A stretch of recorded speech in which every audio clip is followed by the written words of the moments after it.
Hello everyone, इस video में हम लोग कॉन्स्टिपेशन वाला चैप्टर करने जा रहे हैं। इसके पहले का जितना भी चैप्टर है हम अपलोड कर चुके हैं। अगर आप लोगों को कंप्लीट नहीं हुआ है तो आप वीडियो देख सकते हैं। बहुत ही इजी वे में समझाने की कोशिश की है, ठीक है। इस वीडियो में हम लोग कॉन्स्टिपेशन चैप्टर नंबर 21 कंप्लीट करने वाले हैं। तो चलिए शुरू करते हैं। इसमें हमको बताएगा बेसिकली कि कॉन्स्टिपेशन क्या है और किस वजह से होता है और इसको हम लोग कैसे सही कर सकते हैं, ठीक है। कॉन्स्टिपेशन को हिंदी में कब्ज कहा जाता है और कब्ज मतलब आप लोग समझ रहे होंगे कि पेट गड़बड़ हो जाना, ठीक है। तो देखिए फर्स्ट पॉइंट क्या लिखा, your stools are dry and hard, there is a lot of difficulty in passing the stool. जब हमारा बावल मूवमेंट अच्छे से नहीं हो पाता है, जब हमारे बॉडी से वेस्ट अच्छे से नहीं निकल पाता है, तो उसको हम लोग कॉन्स्टिपेशन कहते हैं, ठीक है। Regular bowel movement is very important for good gut health.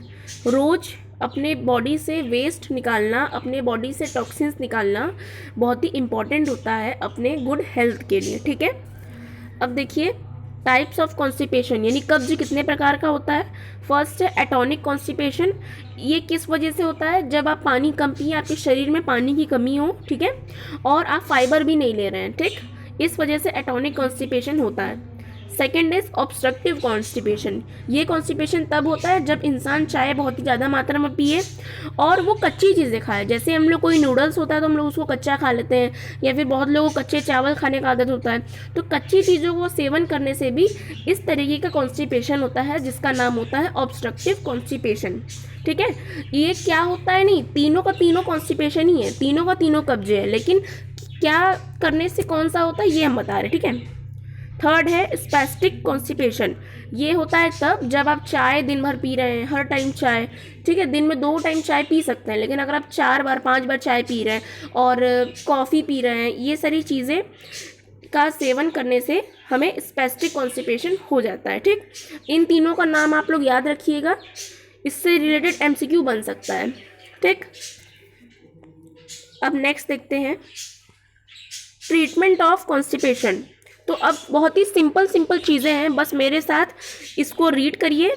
बहुत ही सिंपल चीज़ है जो हम लोग आए दिन सुनते रहते हैं, समझते रहते हैं, तो इसको रीड करिए और समझिए। पहला है water should be consumed more and more, यानी हमें पानी का सेवन बहुत करना है। अगर हम लोग पानी का सेवन करेंगे तो हमारा पेट अच्छे से साफ होगा, जिससे हमारा बावल मूवमेंट अच्छे से होगा। बावल मूवमेंट मतलब अपने बॉडी से टॉक्सिन्स और वेस्ट निकालना, ठीक।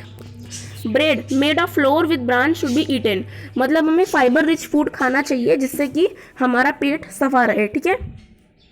थर्ड है the patient must exercise regularly, यानी कि एक्सरसाइज करना तो हर केस में अच्छा होता है, ठीक है। फोर्थ है the patient must take a walk in the open and breathe in the evening, मतलब कि उसको चलना चाहिए, ये भी एक एक्सरसाइज से रिलेटेड ही है। फिफ्थ है consumption of fibrous foods such as oatmeal, whole grains, peel, green leafy vegetables, fruits should be done. कोई भी अगर सेहत बनानी है तो फाइबरस फूड, फ्रूट्स, वेजिटेबल्स, ये सारा का सेवन तो करना ही होगा, ठीक है। फिर रेगुलर डिफेक्सेशन शुड बी डन, मतलब कि रेगुलर हमें हमारे बॉडी से टॉक्सिन्स और वेस्ट निकालना है, ठीक है। हमारा बावल मूवमेंट रेगुलरली होना चाहिए। सेवेंथ क्या है, beverages such as vegetable soup, fruit juice, buttermilk, lassi should be consumed, ठीक है, यानी ये सब लीजिए आप लोग। ईसबगोल आप लोग सुने होंगे कि दादी नानी का नुस्खा होता है, अगर पेट गड़बड़ हो जाता है तो ईसबगोल हम लोगों को दिया जाता है, ठीक है। तो ये कह रहा है कि ईसबगोल का कंजप्शन करें अगर आपका पेट गड़बड़ है तो। आफ्टर वेकिंग अप 1 से 2 glass water should be drunk, सुबह खाली पेट पानी पीने का बहुत सारा फ़ायदा होता है, मोबाइल पे दिखाता है। सबसे बड़ा फ़ायदा इसका ये होता है कि स्किन क्लियर होती है, और स्किन क्यों क्लियर होती है, क्योंकि हमारा गट हेल्थ अच्छा हो जाता है, ठीक है। और देखिए chilli spices should be use, तीखा खाने से भी पेट साफ होता है। Do not eat more fried and stale food, यानी ज़्यादा हमें फ्राई फूड नहीं खाना, स्टेल फूड नहीं खाना। स्टेल मतलब कच्चा फूड, ठीक है, और स्टेल मतलब सड़ा हुआ फूड भी होता है।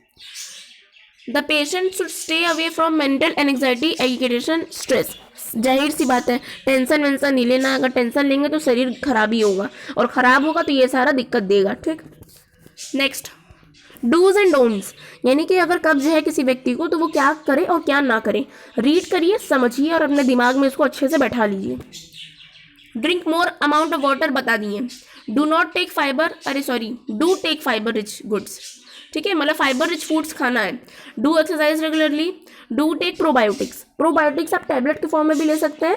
और दही, दही जो होता है वो फर्मेंटेड फूड होता है, तो दही हमारे पेट के लिए बहुत बढ़िया होता है, तो दही भी ले सकते हैं। दही is also a type of probiotic. Okay, avoid refined foods such as white rice, maida, avoid caffeine, avoid frozen and processed foods, avoid red meat, do not overload yourself with milk. पेट गड़बड़ हो और उसके ऊपर से खूब दूध नहीं पीना चाहिए, नहीं तो पेट और ख़राब हो जाता है। ठीक, नेवर ओवर यूज लैक्सेटिव्स, ये एक तरीके का लैक्टोज वाला जो नहीं होता दूध वाला पाउडर, वो सारी चीज़ों का भी हमें ज़्यादा यूज़ नहीं करना। ठीक, अब देखिए क्या क्या चीज़ें हम लोग कंज्यूम कर सकते हैं।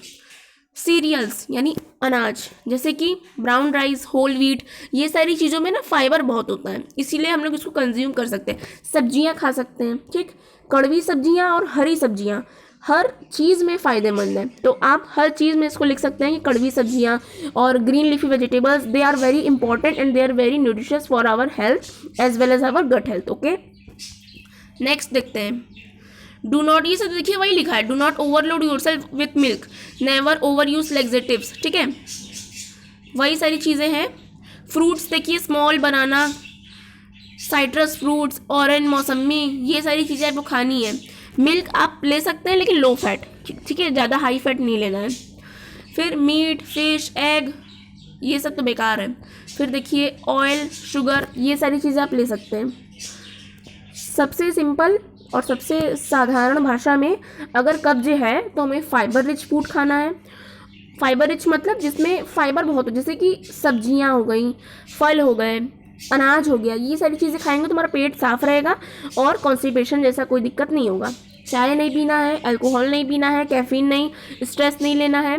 ठीक है, और फैटी फूड नहीं खाना है, स्ट्रीट फूड नहीं खाना है, प्रोसेस्ड फूड नहीं खाना है। ठीक, और शुगर भी कम से कम लेना है, सॉल्ट, शुगर ये सब कम ही लेना है, ये सब ज़्यादा लेने का कोई फ़ायदा नहीं है। तो देखिए यहाँ पर ये चैप्टर 5 मिनट में कंप्लीट हो गया, 5 मिनट में नहीं 7 मिनट में। ठीक है, तो ये चैप्टर कंप्लीट हो गया, इसको आप लोग फटाफट समझ लीजिए। अगर कुछ इंपॉर्टेंट लग रहा है इसमें तो लिख लीजिए, नहीं तो जब भी आपको रिवाइज करना है आप मेरी वीडियो ओपन करके देख लीजिए, लिखने का ज़रूरत नहीं है क्योंकि अब इतना टाइम नहीं कि आप लोग नोट्स बनाने बैठेंगे। ठीक है, जब आपको रिवाइज करना आप मेरी वीडियो से देख सकते हैं और रिवाइज कर सकते हैं। ठीक, जब सारा चैप्टर कंप्लीट हो जाएगा तो हम MCQ का भी वीडियो अपलोड करेंगे। ठीक है, तो अगर आपको वीडियो अच्छा लगा हो तो please like this video and subscribe our YouTube channel. Thank you so much for watching.